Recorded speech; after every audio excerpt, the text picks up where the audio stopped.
Gazetari dhe shkrimtari Marash Mirashi prezantoi në Lezhë romanin e tij më të fundit, të titulluar Vula. Kjo vepër që merr shtys nga përplasjet e dy grupimeve të njohura për të mbrojtur përkatësinë e një vule, është shndruar mjeshtërisht nga autori në një prallë moderne. Loja e imagjinatës sfidon kufit mes reales dhe të trilluarës, duke vendosur lexuesin përballë një universi ku realiteti dhe fantazia ndërthuren në mënyrë befasuese. Ky botim u prit me interes nga lexuesit dhe dashamirësit e letërsisë, të cilët vlerësuan stilin e veçantë të autorit, gjuhën sarkastike, groteskun dhe mënyrën si ai ndërthur filozofin me artin e rrëfimit.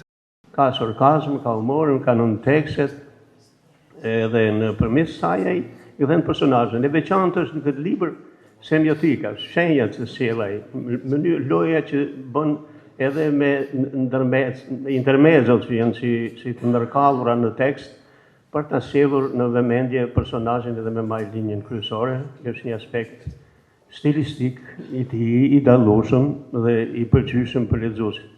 Jo do thotë që lexuesit do të kenë në dorë një libër që lexohet me kënaqësi, gjatë të leximit ti mund të përftosh dhe buzëqeshje, po edhe mund të nënqeshish ndonjëherë me ato batuta, me atë dialog që bën autori. Unë kam 3 dekada gjysë që lexoj poezinë e Marash Mirashit dhe e lexoj për te miqësisë time me të, sikundër se njeh me po të njëjtin respekt e dashuri publicistikën e tij, e cila ka ecë pa ndalë një kursi krejt përveçme nëpërmjet një hapësine të blerë të lotjet prej fiks 3 dekadash.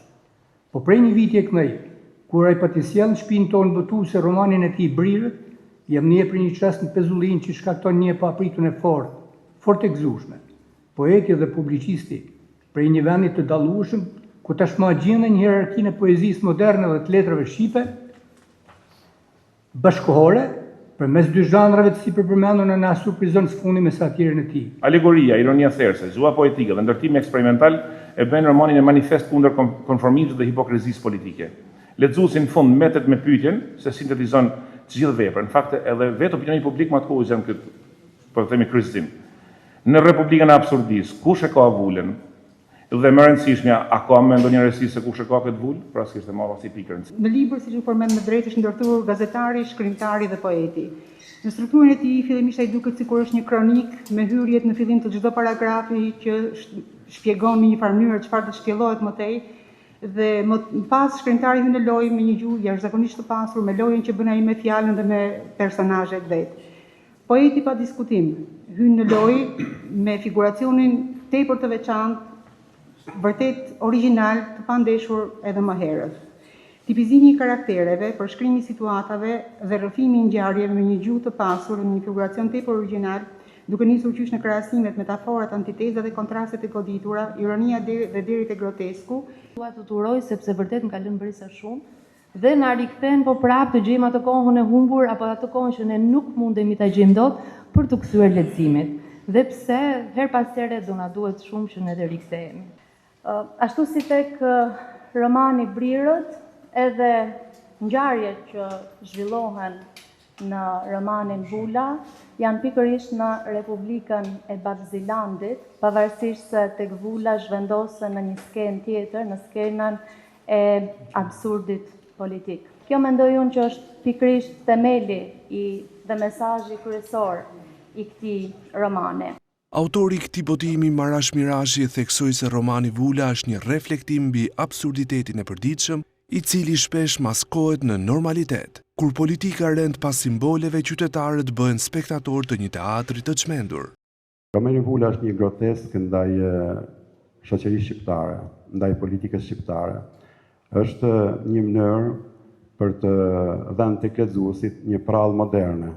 Pasi po ta shohim me vëmendje, gjithçka që ka ndodhur për Vulën është më fiction se sa vetë realiteti, se sa vetë letërsia.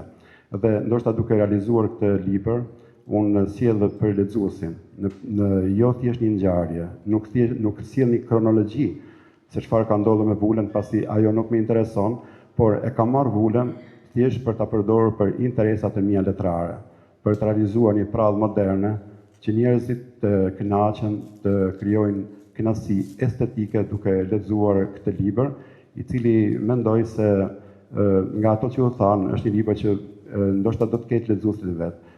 Dhe Do të them se në këtë situatë ku ndodhet si thua sot politika shqiptare, unë si autor them se shumë shkrimtarë ndoshta do të kthejnë syt nga realiteti shqiptar, pasi ky realitet është i mbarësur me ngjarje nga më të çuditshme, të cilat edhe pa i shkruar, edhe pa i hedhur në letër si libër, tingëllojnë libra në vete.